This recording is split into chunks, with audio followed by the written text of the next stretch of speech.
Chicken দিয়ে ভিন্ন রকম কিন্তু টেস্টি কিছু রান্না করতে চাইলে আজকের রেসিপিটি হবে সেরা।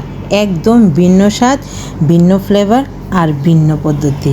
মা, চিকেনটা আজকে যেভাবে রান্না করেছো এখন থেকে ঠিক সেভাবেই রান্না করবে। এভাবে চিকেনটা খেতে সেই মজা। বুঝতে পারছো তো কী পরিমাণ টেস্টি, আর আশা করি বলে বোঝাতে হবে না।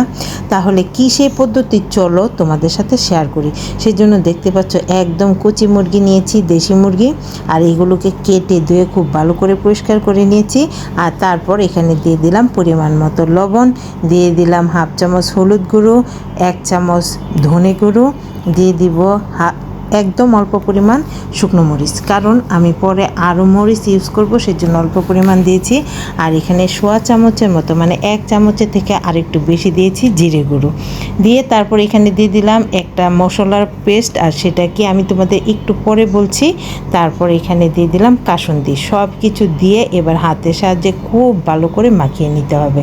খুব ভালো করে মাখাতে হবে একটু সময় নিয়ে, যেন সব মশলার ফ্লেভার চিকেনের ভিতর ভালো করে ঢুকে যায়। তো এরপর এখানে চাইলে কিন্তু তোমরা একটু কাঁচা তেলও দিতে পারতে, আমি আর দিলাম না।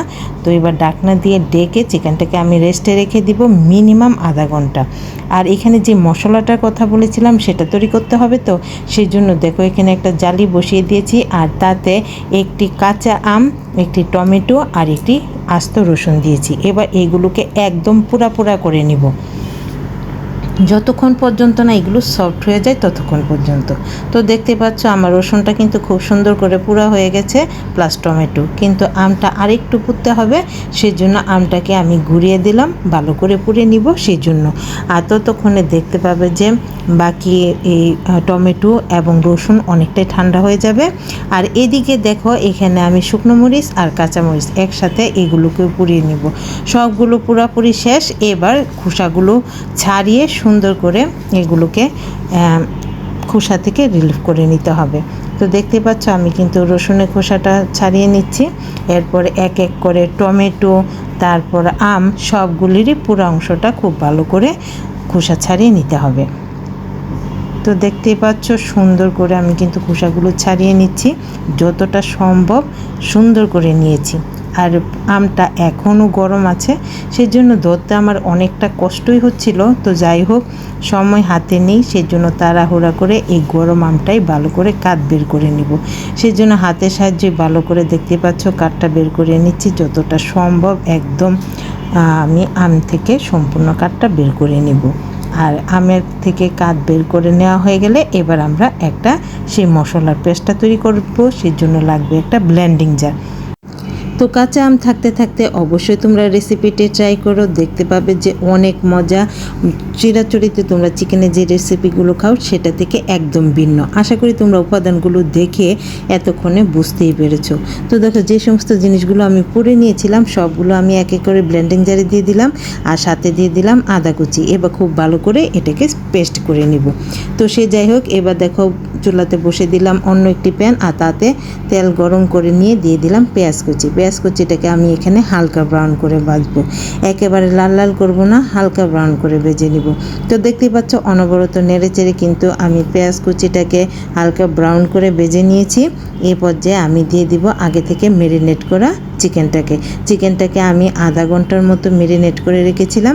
এর চেয়ে বেশি সময় ছিল না, তাই আর এর চাইতে বেশি সময় দিতে পারিনি। তো সে যাই হোক, দিয়ে দিলাম। এবার চিকেনটাকে দিয়ে এবার খুব সুন্দর করে আমি চিকেনটাকে কষিয়ে নিব। একটু সময় নিয়ে ভালো করে কষাতে হবে।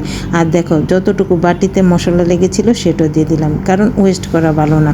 মশলা থেকে শুরু করে কোনো কিছু আমি আসলে ওয়েস্ট করা পছন্দ করি না, সেই জন্য এই মশলাটাকেও দিয়ে দিলাম। দিয়ে এবার খুব ভালো করে চিকেনটাকে দেখতে পাচ্ছ খুব একটু সময় নিয়ে মশলার সাথে আমি চিকেনটাকে ভালো করে কষিয়ে নিয়েছি। এভাবে সুন্দর করে কষিয়ে নিতে হবে। আর কষানো হয়ে গেলে এখানে ব্লেন্ডিং জারটা ধুয়ে একটু পানি দিয়ে দিলাম। পানিটা দিয়ে আবারও ভালো করে নেড়ে চেড়ে সব কিছু মিশিয়ে দিব, আর তারপর ঢাকনা দিয়ে ডেকে চিকেনটাকে সিদ্ধ করে নিব। যেহেতু এটা অনেক কচি ছিল সেহেতু কিন্তু চিকেনটা সিদ্ধ হতে বেশি সময় লাগবে না, তাই জাস্ট বলতে পারো 5 মিনিটের মতো আমি ঢাকনা দিয়ে ডেকে দিলাম।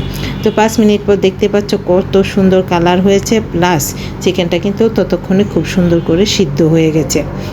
একটু নেড়ে চেড়ে দিব। আর তারপর যেহেতু এখানে কাঁচা আম প্লাস টমেটো ইউজ হয়েছে সেজন্য একটু চিনি অ্যাড করে দেব। তোমরা চাইলে কিন্তু এখানে মধুটাও দিতে পারো, কিন্তু আমার কাছে মধু ছিল না তাই আমি চিনিটাই ইউজ করেছি। আর স্বাদের ব্যালেন্সের জন্য এই পর্যায়ে একটু চিনি বা মধু ইউজ করলে কিন্তু খেতে বেশি ভালো লাগে। তো সে যাই হোক, চিনিটা দিয়ে দিলাম, দিয়ে আবারও সব কিছু খুব ভালো করে নেড়ে চেড়ে মিশিয়ে দিব। আর তারপর এখানে দিয়ে দিব গ্রেভির জন্য পরিমাণ মতো পানি।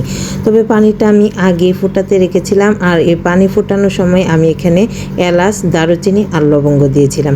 এলাচ, দারুচিনি, লবঙ্গটা আমি তেলের সাথে দিইনি, কারণ কাঁচা আমের পুরা আমের যে সুন্দর একটা ফ্লেভার সেটা যেন অটুট থাকে, সেই জন্য আমি এইভাবে এলাচ আর দারচিনিটা ইউজ করেছি।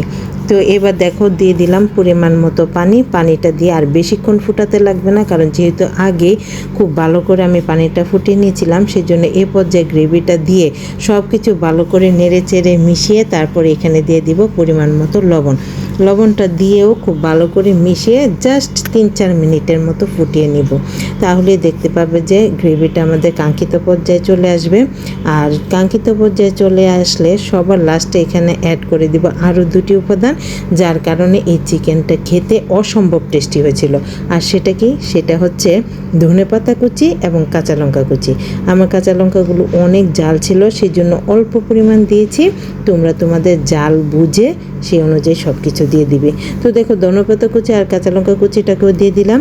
এবার আর কিছুই না, জাস্ট এটাকে সার্ভ করে দিব। অসম্ভব টেস্টি হয় খেতে। একবার তোমরা বাড়িতে ট্রাই করো, কাঁচা আম থাকতে থাকতে দেখবে তোমরা কিচ্ছুতেই কিন্তু হতাশ হবে না, অনেক ভালো লাগবে। আমার ফ্যামিলি সবাই তো খেয়ে অনেক পছন্দ করেছে, আশা করছি তোমাদেরও অনেক পছন্দ হবে।